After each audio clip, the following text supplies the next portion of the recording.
Oke, lanjut lagi. Tadi udah sampai nomor 7, sekarang kita bahas nomor 8. Nah, nomor 8 ini jawabannya diminta dalam bentuk persamaan ya. Oke. Diketahui dua benda yang bermassa M1 dan M2 dihubungkan dengan seutas tali melalui sebuah katrol. Gak ada gambarnya, tapi kita wajib menggambarkan biar kita tahu pergerakannya seperti apa, gayanya gimana gitu kan ya. Oke, nomor 8. Kita gambar dulu. Misal ini katrol gitu. Sini benda 1 M1. Sini benda 2 M2. Kenapa kok bisa menyimpulkan M1 lebih bawah atau kayak lebih berat daripada M2? Kita lihat aja di jawabannya itu rata-rata M1 min M2, M1 min M2, berarti itu kita bisa menyimpulkan kalau massa 1 itu lebih besar daripada massa yang kedua gitu. M1 lebih besar dari M2 gitu. Oke, gambarnya kurang lebih seperti ini nih. Diketahui ada massa bebannya M1 ini M2, sedangkan massa katrol itu sama dengan M besar dan jari-jarinya sini nah ini sama dengan kita misalkan aja R, jari-jari katrol. Nah, dan katrol itu kan bentuknya, kalau kalian semua mungkin pernah lihat yang namanya katrol ya, bentuknya itu bulat terus kayak cincin gitu ya. Nah, yang kayak gitu kan namanya silinder pejal. Bukan pejal, silinder berongga. Apa silinder pejal? Oh, ada yang kayak cincin dan ada juga yang isinya padat ya. Tapi jarang sih yang cincin, kebanyakan tuh yang berupa silinder pejal ya. Kayak bunderan terus ada isinya gitu. Oke, kita anggap ininya silinder pejal, bukan berongga ding. Iya, nggak ada bolongnya ya temannya. Kalau katrol itu tengahnya tuh berisi gitu kan, terus di pinggirnya diberi tali gitu kan. Nah, berarti ininya kan berisi semua nih. Nah, karena gini berarti ini termasuk silinder pejal. Karena silinder pejal berarti inersianya I sama dengan setengah mr kuadrat gitu. M-nya ternyata M besar karena massa katrol. Oke, ini. Oke, yang dicari adalah percepatan sistem gitu. Berarti kita analisis apa dulu? Kita analisis dari segi katrolnya dulu nih. Katrol. Oke, katrol karena dia berputar berarti dia mempunyai momen gaya alias torsi ya. Torsi to sama dengan I dikali alfa gitu.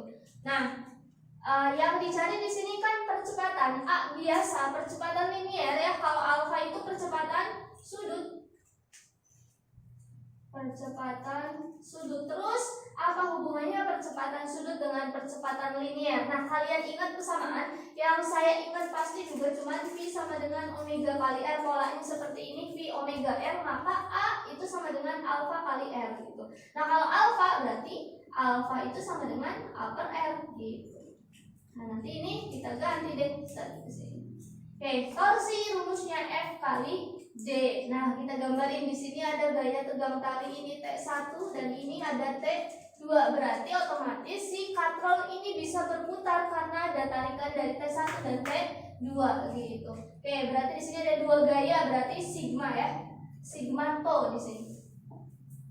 Oke, dua gaya. Pertama T1 dulu nih. T1. Gaya ini ada di sisi katrol semua, berarti jarak ke pusat putarannya itu sama dengan R.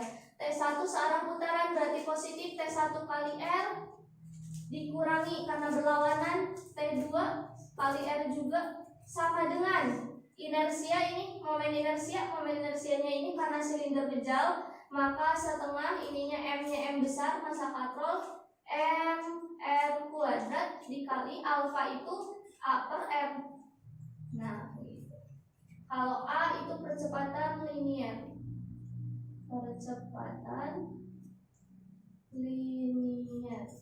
Linier tuh digerak lurus, kalau percepatan sudut ya berarti percepatan berputar gitu. Oke, sudah kita lihat ada R nih, M juga ada nih, berarti sama coret juga. Berarti T1 min T2 sama dengan M per 2 dikali A, berarti gitu kan. Nah, kita tinggal cari apa persamaan T1 dan T2-nya gitu ya. Oke, kita analisis dulu dari resultan gaya di beban M1 ya. Di sini berarti ada gaya W1, sini ada gaya W2. Oke, berarti kalau kita mau analisis W1 itu sampai sini doang. Nah, Berarti pakai hukum berapa Newton? Karena Kak mau nyari percepatan berarti pakainya hukum 2 gitu. Sigma F1 sama dengan M1 dikali A gitu. F1-nya berarti di situ ini bakal bergerak turun ya. Set ke sana, yang ini bakal naik ke atas A-nya gitu. Ya berarti gaya yang searah percepatan positif W1 min T1 sama dengan M1 dikali A. W1 itu M1 kali G gitu kan. Pindah ruas M1 kali A sama dengan T1 gitu. Ini persamaan T1 nih. Oke, selanjutnya nyari persamaan T2. Berarti pakai sigma F2 sama dengan M2 dikali A. Sama di di beban 2 juga cuma ada W dan T2. Nah, cuman bedanya kalau beban 2 itu geraknya ke atas. Kalau tadi M1 kan geraknya ke bawah, kalau M2 gerakannya ke atas. Berarti ininya jadi T2 min W2. Nah, berarti gini. Berarti kita bisa tahu T2 itu sama dengan M2 kali A plus min pindah ruas jadi plus ya. Plus M2 dikali G. Oke, kita udah punya nih persamaan T1 dan persamaan T2. Masukin ke persamaan yang ini.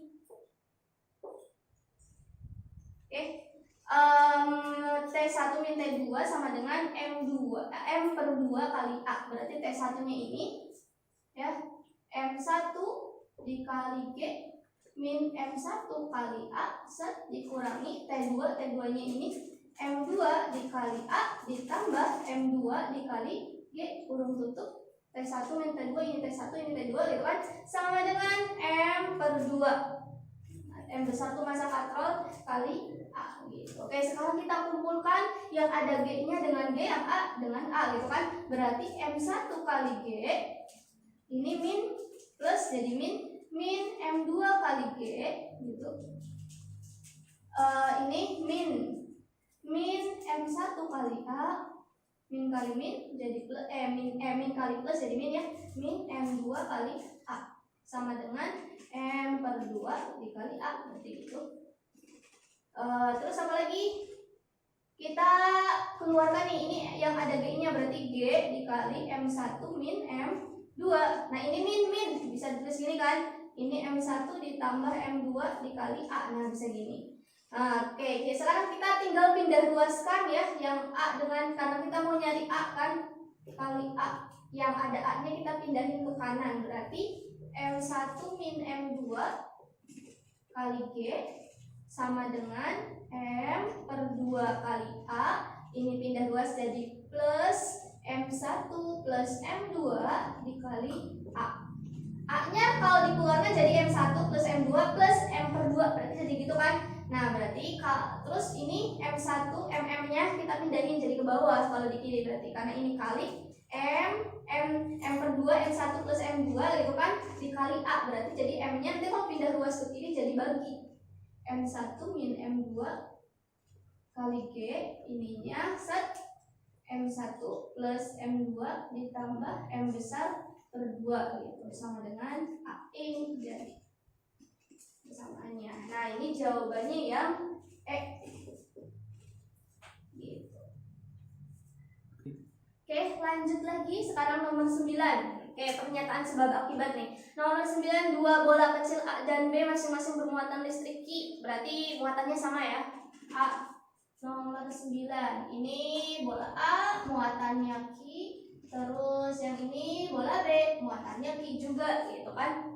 Nah, kalau A dan B aja berarti dia akan mengalami gaya tolak-menolak gitu kan. Kedua bola ditempatkan terpisah dan tidak bergeser. Nah, kalau tidak bergeser berarti dianggap nggak ada gaya. Maksudnya dengan jarak itu, karena kan rumusnya F kaki Q per R kuadrat, karena R-nya saking besarnya gitu jadi F-nya sama dengan 0 gitu. Oke. Kedua bola ditempatkan ini terpisah dan tidak dapat bergeser. Kemudian sebuah bola kecil ringan C bermuatan min 0,5 Q.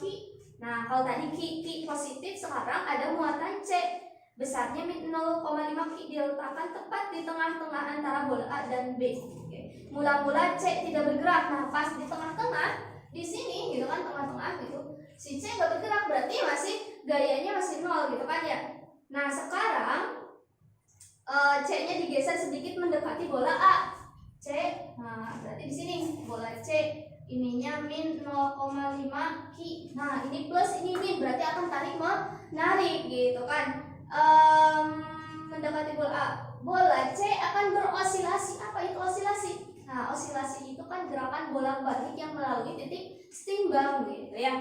Apakah akan berosilasi? Enggak bakal berosilasi. Kenapa? Karena nanti si muatan C ini berarti dia akan mengalami gaya tarik ke A ya, berarti di sini FAC, dan akan mengalami gaya tarik ke BFBC. Nah, kalau kita lihat jaraknya itu karena besarnya F sama dengan kaki Q per R dikuadratin, RAC itu lebih kecil, berarti FAC itu akan lebih besar. FAC lebih besar daripada FBC. RAC kurang dari RBC gitu. Karena lebih besar, maka si C ini akan tertarik ke A gitu. Jadi ini gak bakal balik lagi ke B karena gayanya kurang gitu. Jadi kayak mungkin kalian percobaan, misalkan ini balok, ada yang narik ke kanan, ada yang narik ke kiri. Ke kanan itu nariknya 10 Newton, ke kiri 5 Newton. Ya udah si balok ini akan tertarik ke kiri, ke kanan aja gitu. Yang kiri enggak gitu. Enggak bakal tertarik. Walaupun mungkin di sini ada gaya tarik juga, tapi karena kecil maka terkalahkan, istilahnya seperti itu. Jadi pernyataannya salah. Bola A dan B menarik bola C. Benar ya, karena A dan B positif, C negatif. Nah, berarti jawabannya salah benar itu apa? Salah benar itu D. Oke, selanjutnya nomor 10. Sebuah atom memiliki tingkat tenaga eksitasi kemarin sudah dijelasin, eksitasi itu perpindahan elektron ya. Nah, tenaga eksitasi sebesar 2 elektrovolt, berarti diketahui E-nya sama dengan 2 elektrovolt. Apa ya, kalau kita konversi satuannya menjadi joule, tinggal dimasukin aja muatan elektronnya. Jadi 2 dikali 1,6 kali 10 pangkat min 19 dia jadi joule. Jadi ini tuh sama dengan muatan elektron. Kayak gitu. Masukin aja. Jadi elektrovolt, dari elektrovolt ke joule tinggal dikali muatan elektron aja. Oke.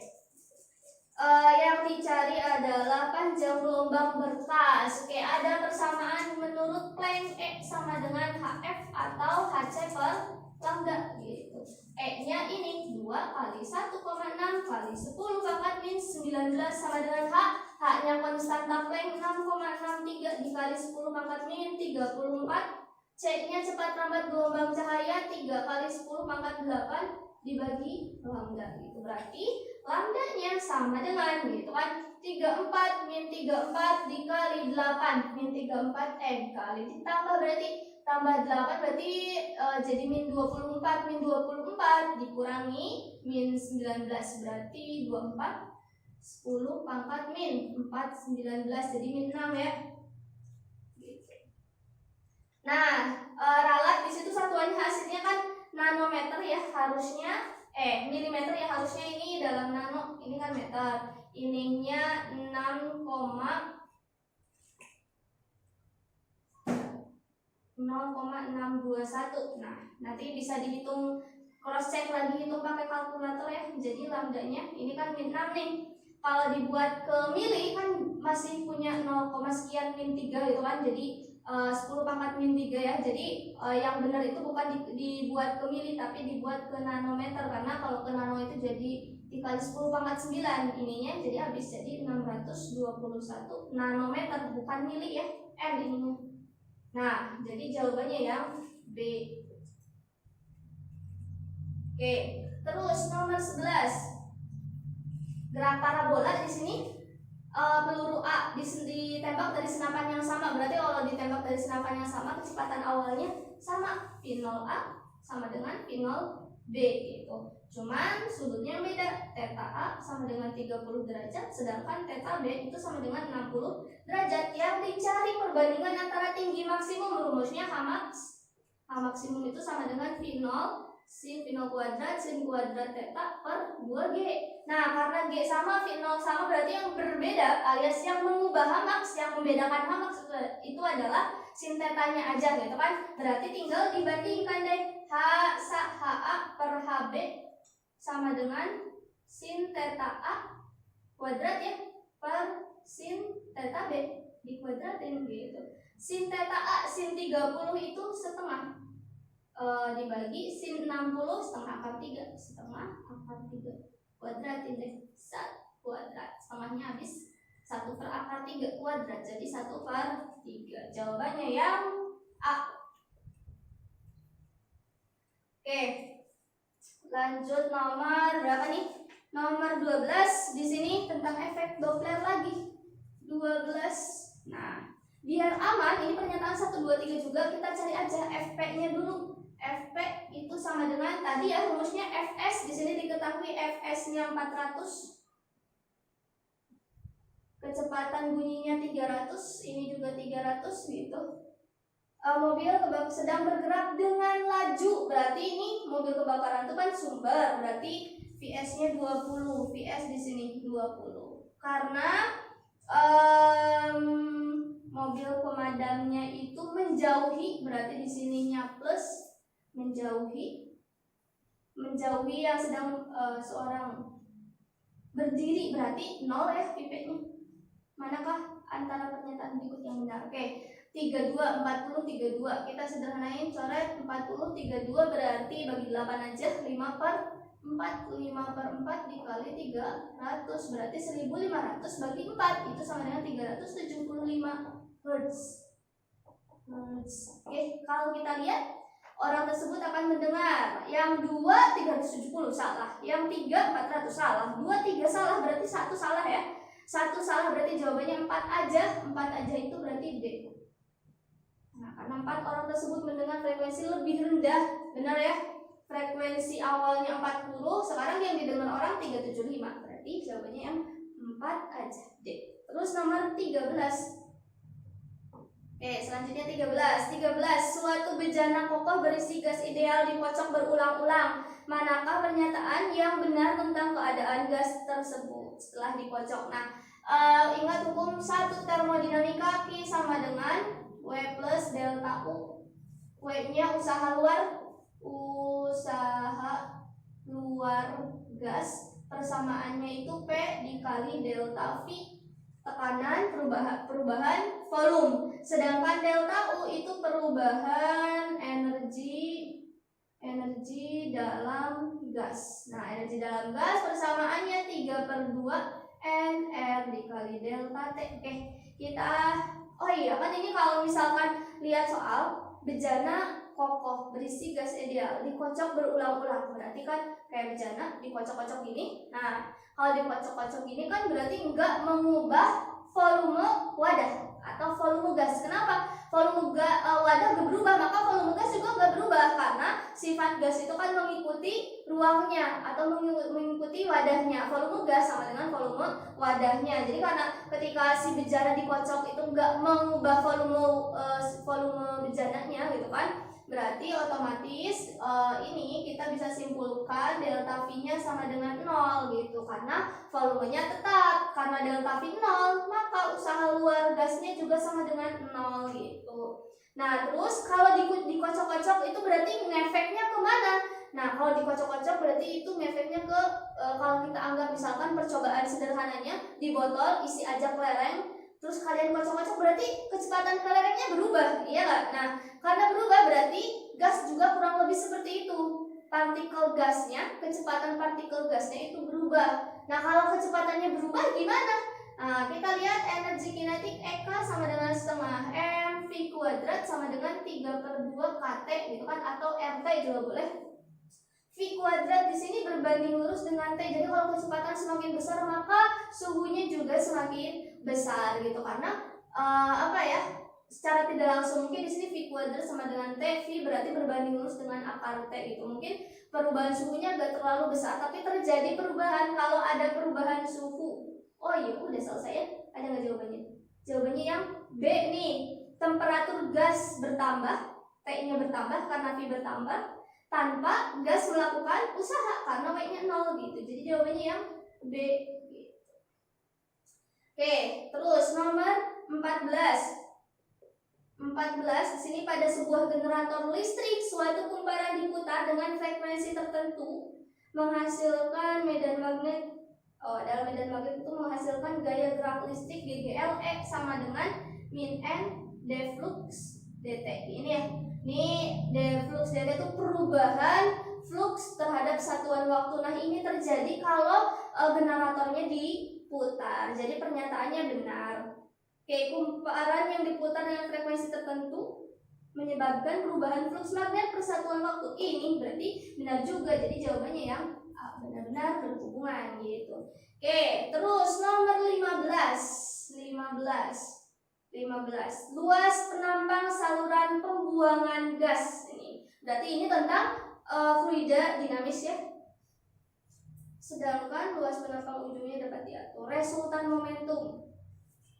Luas penampang ujung saluran. Pernyataan yang benar adalah yang A, terdapat bocoran pada saluran. Itu dari mana? Gak ada di soalnya keterangan kebocoran. Jadi salah. Debit aliran gas pada saluran tetap. Nah, ini baru. Kenapa? Karena pada fluida dinamis itu berlaku asas kontinuitas. Nah, asas kontinuitas itu apa ya? Debitnya itu tetap, Q-nya itu tetap. Nah, di mana persamaan Q itu luas penampang dikali V. Ya, jadi luas penampang kali V maksudnya itu kalau misalkan pipanya berubah, misalkan di kanan pipanya gede, terus turun pipanya kecil gitu ya. Jadi berlaku asas kontinuitas itu debitnya masih sama walaupun pipanya berbeda, dan itu mempengaruhi kecepatan aliran gasnya. Oke, nah A kali V sama dengan volume. Nah, kalau ini volume, yang ini kecepatan persatuan waktu gitu. Jadi jawabannya yang B 15. Oke, lanjut nomor 16. Oke, 16 di sini ada sebuah sistem di bidang miring ya.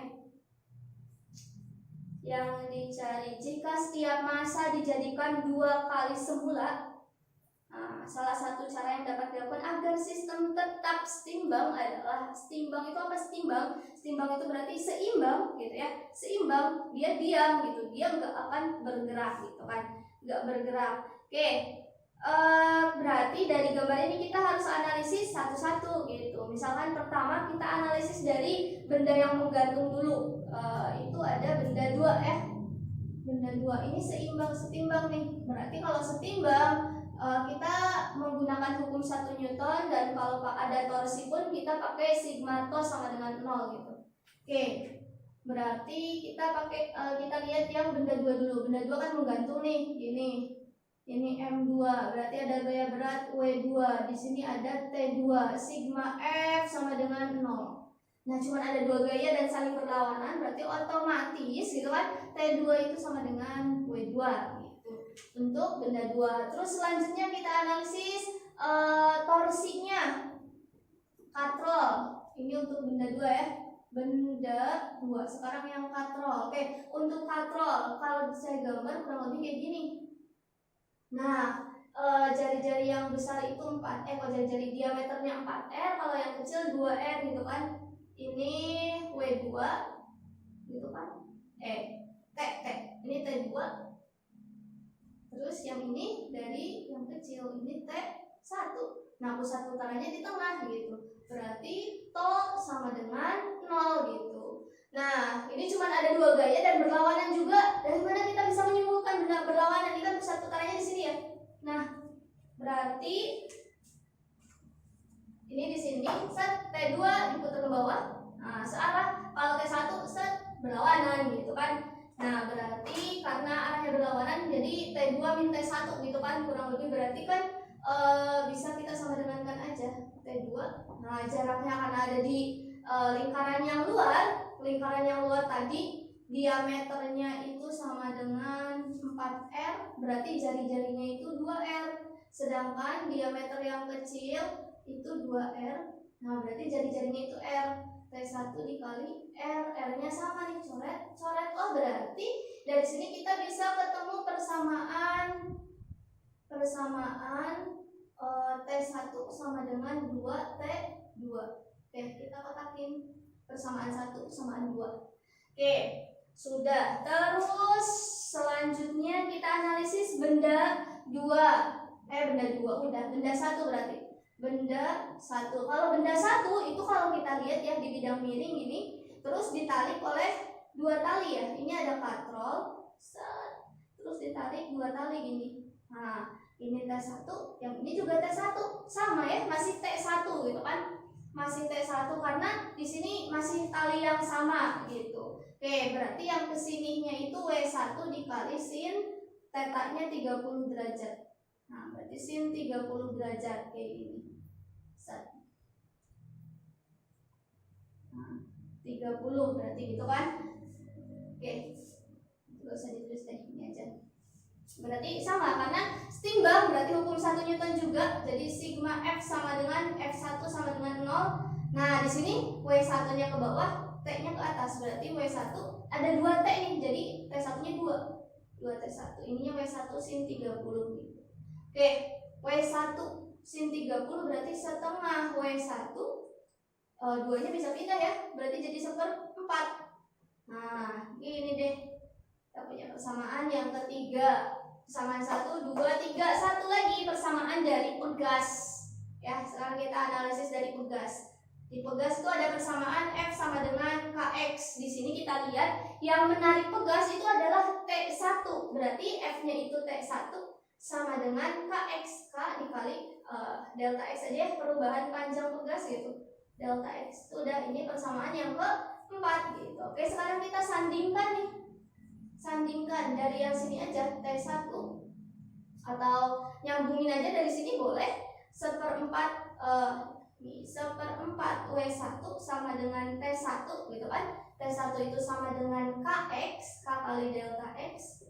T1 juga sama dengan 2T2, 2T2, di mana T2 sama dengan W2, 2W2. Berarti gini kan. Oke, kita menurut soal di sini jika masanya dibikin 2 kali, berarti ini kan ada M1 ya. Ini juga ada M2. M1 dan M2 kita bikin 2 kali, berarti yang sini jadi 2 kalinya. Ini juga jadi 2 kalinya otomatis karena W2 itu sama dengan T2, ini juga udah jadi 2 kalinya juga ya. Nah, kita tinggal analisis yang ini juga udah sama kayak gini jadi 2 kalinya. Tinggal analisis yang ini juga harus jadi 2 kalinya juga, ya enggak? K dan delta X. Tapi kita nggak mungkin K-nya jadi 2 kali, delta X-nya 2 kali juga, jadi 4 kali dong ya. Berarti salah satunya harus kita buat 2 kali. Yang mana gitu kan? Kalau kita lihat di optionnya itu antara option A dan D gitu. Soalnya kalau misalnya yang B itu 0,5 kali 2 1 ya. Yang E jadi 4 kali, yang C tetap semua, gak mungkin. Menjadi setengah, ada yang menjadi setengah, gak mungkin juga. Berarti antara A dan D. Nah, di sini kan kata kuncinya itu setimbang ya, setimbang. Jadi kalau mau setimbang nih, kemungkinannya kalau K-nya kita ganti berarti otomatis saat kita mengganti massa, maka pegasnya juga harus diganti dengan pegas yang memiliki konstanta 2 kali semula agar delta X-nya tetap gitu. Jadi ada 2 kemungkinan. Kalau misalkan pegasnya enggak diganti gitu ya, kalau pegasnya enggak diganti maka digambar itu pegasnya berarti massa M2 itu akan turun. Ini M1 akan turun, M2 akan sedikit naik kayak gitu. Sebenarnya bisa aja setimbang, tapi di soal yang ini yang lebih setimbang gitu kan, dianggap yang posisinya itu tetap gitu. Berarti apa ya? Jadi biar posisinya tetap, lebih baik kita mengubah pegasnya atau mengganti pegas dengan pegas yang memiliki konstanta 2 kali, sedangkan atau konstanta 2 kali dan mengakibatkan delta X-nya tetap gitu. Perubahan panjang pegasnya tetap seperti itu. Jadi jawabannya yang D.